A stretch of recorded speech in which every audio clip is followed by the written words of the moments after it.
요한복음 19장 38절에서 42절까지 주시는 말씀입니다. 함께 읽습니다. 그 뒤에 아리마대 사람 요셉이 예수의 시신을 거두게 하여 달라고 빌라도에게 청하였다.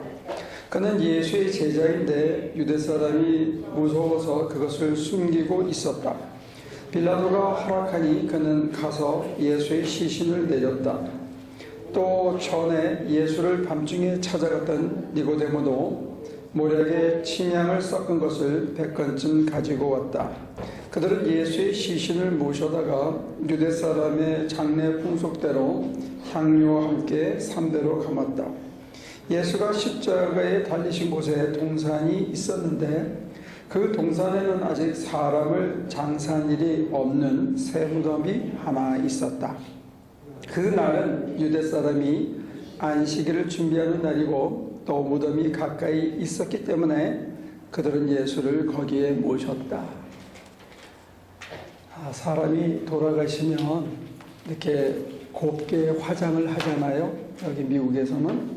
그런데 아무리 곱게 화장을 해도 그 사람의 어떤 생김, 모습이라 풍취라 그럴까? 살아온 삶의 흔적들이 사실은 얼굴에 그대로 남아있는 것 같아요. 굵은 손마디, 패인 주름뿐만이 아니고 어떤 분들은 참 곱게 늙었다. 참 품이 있게 늙었다. 이런 분들도 있고 어떤 분들은 이렇게 가족들 보면 넉넉한데 어떻게 저럴까 하는 분들도 있는 것 같아요. 사실 시신이라는 것, 어쩌면 우리의 지금 모습조차도 살아온 삶의 흔적들이 그대로 묻어있고 담겨있는 것 같습니다. 어떻게 생각하고 어떻게 말하고 어떻게 행동하고 살았느냐에 따라서 그 사람의 얼굴에, 그 사람의 몸집에, 그 사람의 풍채에 그대로 드러나는 것 같아요. 근데 오늘 우리 주님은 말씀대로 사셨거든요. 말씀 따라 사셨고 말씀과 하나 되어서 살았고 사실은 말씀 덩어리라고 얘기해도 과언이 아닙니다. 그래서 예수님의 시신은 사실 말씀 그 자체, 말씀 그 덩어리, 말씀을 화역해냈던 삶의 그 흔적이 그냥 응축되어 있는 게 시신인 것 같아요. 근데 이 시신을 숨어있던 제자들, 자신을 밝히지 않는 제자들이 느닷없이 나타나서 이제 장례를 지내는 이 모습입니다. 그런데 이 말씀대로 사셨고 말씀을 따라 살았고 말씀과 한 덩어리가 돼서 살아내셨던 이 주님이 말씀이 다 이뤘다. 말씀으로 오셨다라고 요한복음 1장 1절에서 그렇게 얘기하거든요. 그런데 그 말씀을 어디에서 다 이뤘느냐 하면 십자가 위에서 이뤘다는 거예요.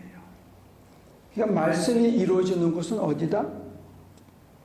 말씀이 이루어지는 것은 저 천국이 아니고 십자가 위라는 거예요. 그 어떻게 이루어지느냐? 하필이면 왜 십자가 위에서 이루어지냐? 이 십자가라는 게 예수님이 요한복음 18장 19장을 보면 참 억울하거든요. 이건 참 분한 거거든요. 안나스나 빌라도가 제정신을 똑바로 차리고 제대로 판결했다면 당하지 않을 겁니다. 오히려 안나스와 빌라도가 합작을 해가지고 이렇게 몰아서 억울한 죽음, 게다가 제자들은 달아나는 배신의 죽음, 사람들이 손가락질 당하는 참 황당한 죽음을 맞는 곳이 바로 십자가인데 그 억울하고 분하고 정말로 말도 안 되고 당당하게 설명을 해도 들으려고 조차 안 하는 그 인간들 앞에서 의연하게 어쩌면 당당하게 말하고 마지막 비명을 지르기 전에 내가 다 이뤘다는 거예요. 이게 참 역설입니다.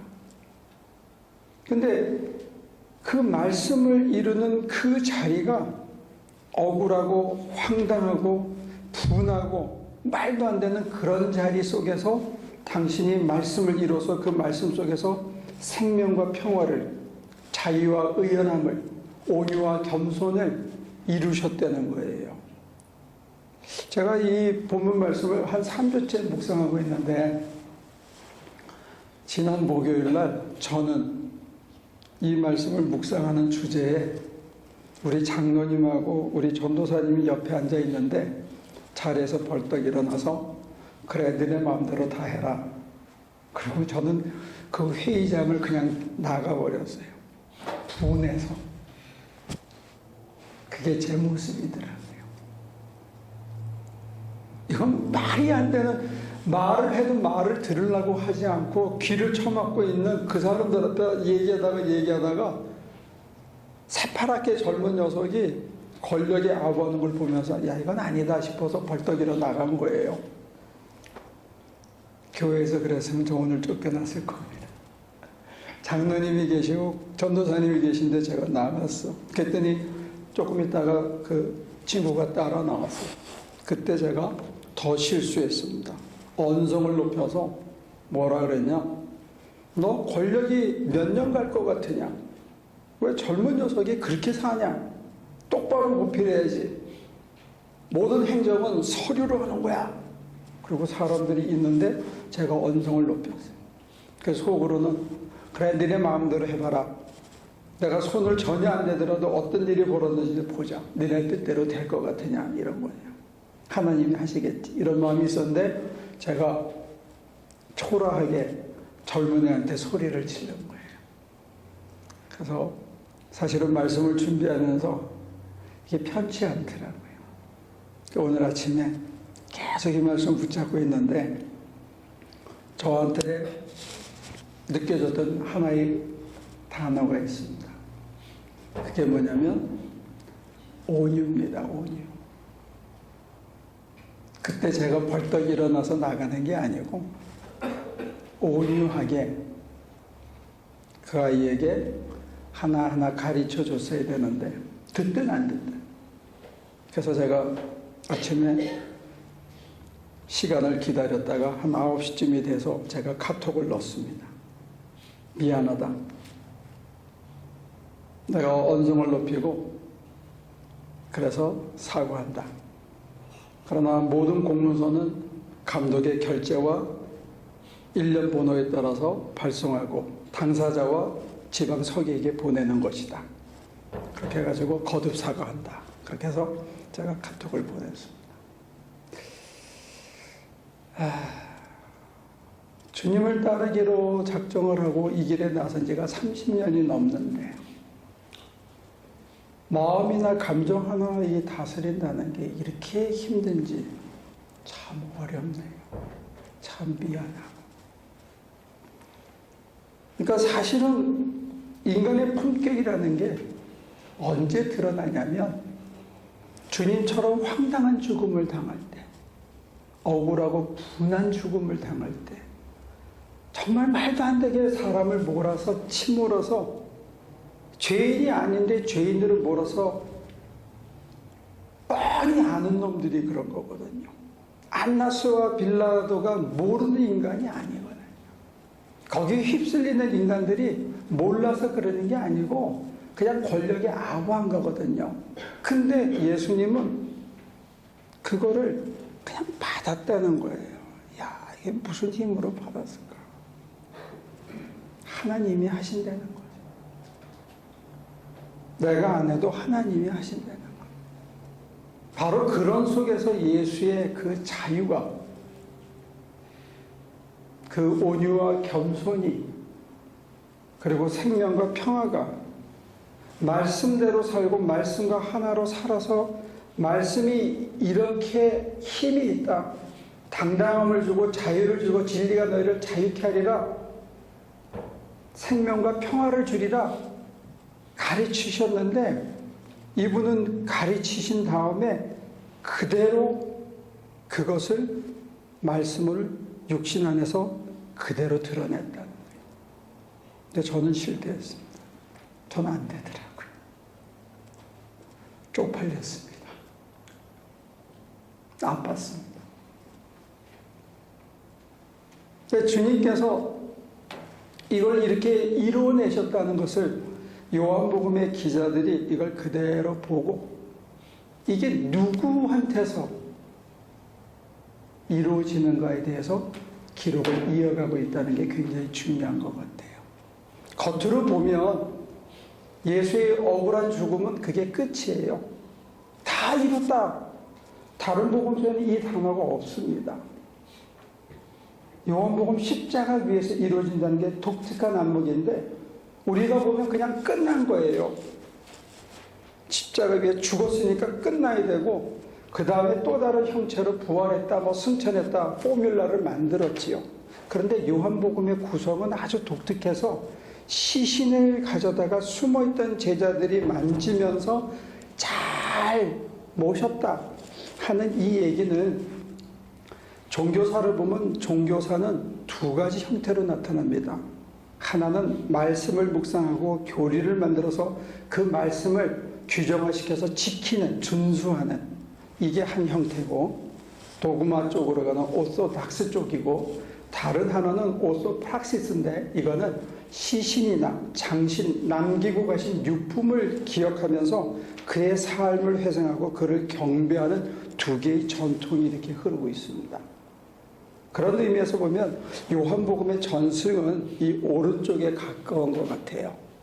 그래서 그의 삶을 회상하고 그의 삶을 되풀이하는 전승이 있는데 그게 누구를 통해서 이루어지냐면 숨어있던 제자들, 평소에는 자기를 밝히지 못했던 겁쟁이들을 통해서 아리마대 사람 요셉이나 니고데모를 통해서 예수의 삶이, 예수의 화육이, 예수의 그 당당함이, 예수의 그 자유가, 그의 품격이 잔잔히 이어지고 있다는 것을 암시해주고 있습니다. 그 얘기는 뭐냐? 예수가 십자가에서 이루신 것은 그에게서 끝난 게 아니라 누구를 통해서 이어진다? 빌라도를 통해서 이어지는 게 아닙니다. 안나스를 통해서 이어지는 게 아닙니다. 성공한 목회자들을 통해서 이어지는 게 아니라는 거예요. 권력을 잡고 세상에서 부를 누리는 성공한 인간들을 통해서 예수의 말씀이 이루어지는 게 아니라는 거예요. 그들은 예수의 말씀을 듣고 싶어 하지도 않고 들으려고도 하지 않습니다. 왜? 내가 너를 죽일 권세도 있고 살릴 권세도 있다고 착각하기 때문에, 자기가 갖고 있는 힘이 자기 거라고 생각하기 때문에, 위로받은 것이고 잠시 있다가 3년 후에 사라지는 거라는 생각을 전혀 모르기 때문에 자기가 뭐든지 마음대로 할 수 있다고 생각하는 인간들은 하나님의 말씀을 들으려고 하지 않고 하나님의 말씀이 필요하지가 않은 거예요. 안나스 같은 인간은 남의 자리를 차지해서라도 내 거를 누리고 싶어하는 그런 인간들은 하나님의 말씀이 들릴까 봐 두려운 거예요. 안 듣고 싶은 거예요. 날 그냥 좀 내버려 두세요. 여기가 좋습니다. 여러분들 중에도 하나님의 계시 받지 않기를 원하는 사람들이 있습니다. 왜? 내 현실에 간섭하실까 봐, 나를 십자가로 몰아갈까 봐 안 듣고 싶어하는 사람들이 있대. 하나님의 얘기가 들릴까 봐. 그러나 요한복음이 얘기하는 하나님의 말씀을 이뤄가는 사람들은 누구냐? 실패하는 인간들, 숨어있던 인간들, 베드로처럼 달아났던 인간들을 또 찾아가서 하나님께서 말씀을 들려주고 위로해 주시고 힘을 주시고 다시 넘어진 자리에서 일어서게 해 주신다는 거예요. 근데 요즘 신앙인들은 좀 건방져진 것 같아요. 하나님 나한테 이러실 수가 있어요? 이러는 게 있는 거예요. 우리 애들을 보면요, 저도 이 손주를 낳고 나서 인간에 대해서 많이 배우는데 어떤 때는 제가 보면 이따가 나가서 일리지 마십시오. 인격적인 모독을 당하는 것 같아. 저리 가. 꼴보기 싫어. 이거 어른한테 썼다가는 큰일 나는 일이잖아요. 저리 가. 저리 가. 밀치고. 그래도 눈물이 툭툭 떨어지면서 이놈이 어딜 가냐? 지 엄마 치맛자락을 탁 잡아. 그럼 어떤 일이 되는가 보다. 여러분들 중에도 애들을 심지어는 손찌검까지 하잖아요. 그건 진짜 애들 모욕하는 건데 그 녀석이 얻어맞고도 눈물이 막 그렁그렁 매달려가지고 한참 놀라서 쳐다보다가 어떻게 해요? 엄마가 나한테 이러실 수가 있어요? 나를 버렸어요? 안 그러잖아요. 애들이 엄마한테 또 가거든? 그 엄마가 끌어안으면서 미안해. 엄마가 잘못했어. 그러고 끝나잖아요. 하나님과 우리 사이의 관계도 그런 것 같아요. 근데 뭐 좀 믿고 안다고 우리가 너무 시건방져진 것 같아요. 하나님 나한테 이렇게 힘들게 할 수가 있어요? 살아계시다면 어떻게 나한테 이래요? 그리고는 하나님 앞에 이렇게 삐다닥하게 서 있고 하나님한테 팍 안 가는 것 같아요. 우리가 수없이 넘어질 수밖에 없는 인간이라는 것을 인정하고 고백하는 게 필요할 줄로 믿습니다. 무너질 수밖에 없는 게 사람이고 무너지기 때문에 하나님의 품에 다시 가야 되는 거예요. 그것만이 우리를 살려주실 수 있는 거예요. 딴 데 뭐가 있는 게 아니라고요. 내가 비록 하나님 말씀을 무너뜨렸지만 못 지켰지만 그 순간 실수하고 분내고 화내고 인간의 혈기가 다 튀어나왔지만 그래도 저와 여러분들이 가서 눈물을 뚝뚝 흘리면서 품에 안길 수 있는 분은 오직 하나님 한 분이십니다. 하나님 꾸짖지 않고 또 품어주시고 그래 힘들지? 미안해. 얼마나 아파. 그 힘으로 니고데모도 일어섰고 아리마대 사람 요셉도 일어섰고 요한복음 21장을 보면 그 비겁했던 베드로도 다시 살아나는 기적이 있었습니다. 오늘 그 기적은 저와 여러분들을 통해서도 이어져 나갈 것으로 믿습니다. 저는 하나님이 그래서 살려주셔서 어찌든지 간에 하나님밖에 돌아갈 곳이 없다고 고백할 수밖에 없고 이 부족하고 혈기 많은 이 종을 다시 오르면져서 후배에게 아주 깍듯하게 사과하게 만드는 하나님의 권능 앞에 오늘 아침에도 저는 또 무너졌습니다. 여러분들에게도 하나님께서 말씀으로 다듬어가고 그 말씀으로 다듬어가서 누구 앞에서도 의연하고 당당하고 누구 앞에서도 온유하고 겸손하며 십자가를 당하는 배신과 억울하고 분하고 황당한 그런 상황에 내몰려서도 저와 여러분들의 삶 속에 생명과 평화가 흐트러지지 않았으면 참 좋겠습니다. 때로는 혼자만 버려진 것 같고 때로는 나만 이렇게 억울한 일을 당하는 것 같고 어떻게 나한테 이런 일이 벌어지냐고 안타까워할 수 있지만 바로 그 자리가 그 십자가의 자리가 말씀이 fulfill 되는 말씀이 완성되는 말씀이 충만히 이루어지는 변화와 기적의 자리인 줄로 믿습니다. 여러분들에게 겸손함으로 당신의 뜻대로 이루어지이다. 저는 비록 연약해서 실패할 수밖에 없지만 또 넘어졌습니다. 하나님. 그런데 저를 도와주십시오. 하나님만이 저를 도와주실 수 있음을 믿습니다. 그런 고백이 우리 하나교회의 고백이 되고 그걸 통해서 21살이 될 때는 지금보다 저와 여러분들의 품격이 좀 더 그리스도를 닮는 말씀을 더욱더 끈끈하게 화육해내는 그런 축복이 넘쳐나길 주님의 이름으로 축원합니다. 기도하겠습니다.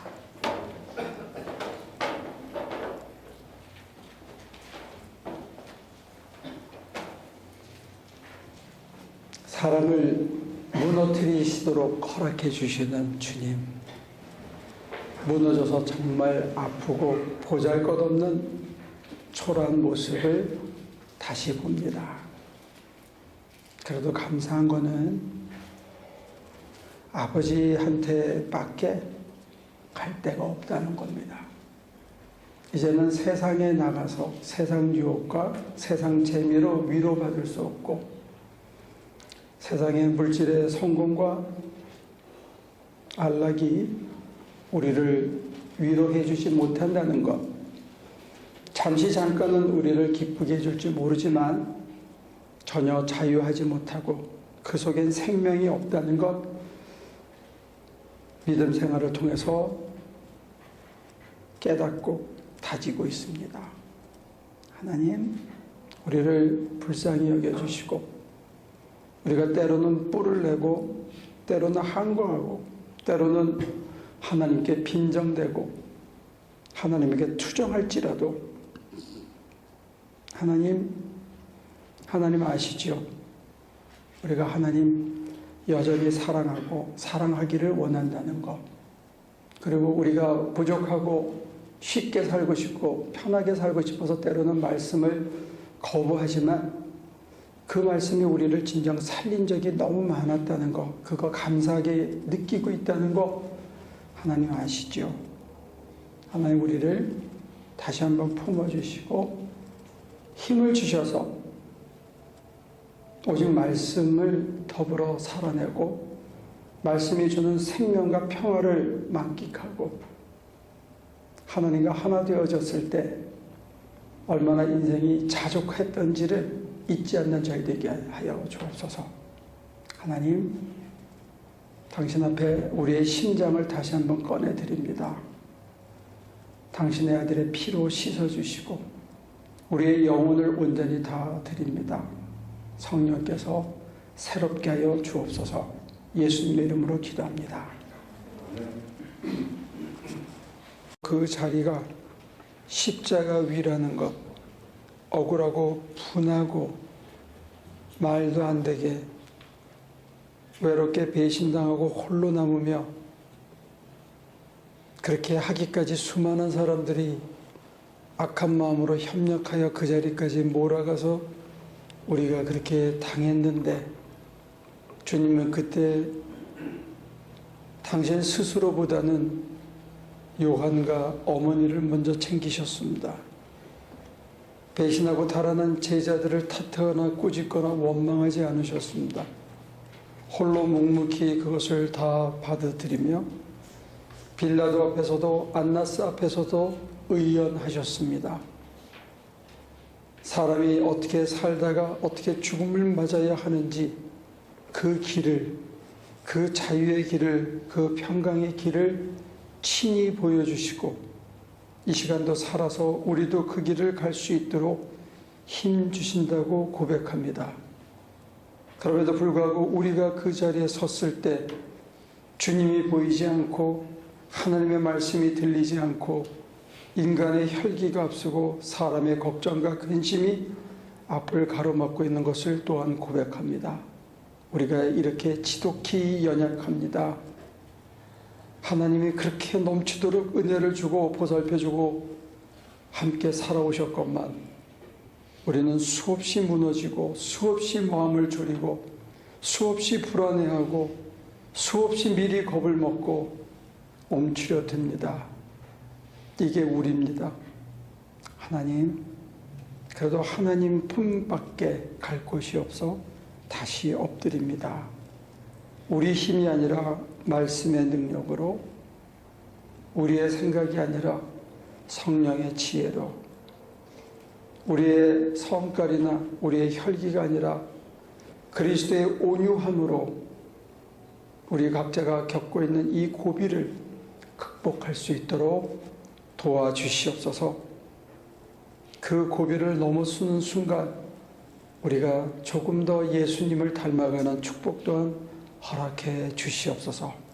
이제는 우리 주 예수 그리스도의 은혜와 아버지 하나님의 크신 사랑과 성령의 힘주심이 예수 닮게 하려고, 주님의 거룩한 형상을 회복하게 하려고 때로는 우리를 홀로 두기도 하고, 때로는 난관 앞에 서기도 하고, 때로는 배신도 당하게 하고, 때로는 사람들에게 손가락질 당하도록 눈물 흘리며 기다려주시는 그 은혜가 우리 삶의 끝날까지 영원히 함께 해 주시기를 예수 그리스도 이름으로 간절히 축원하옵나이다.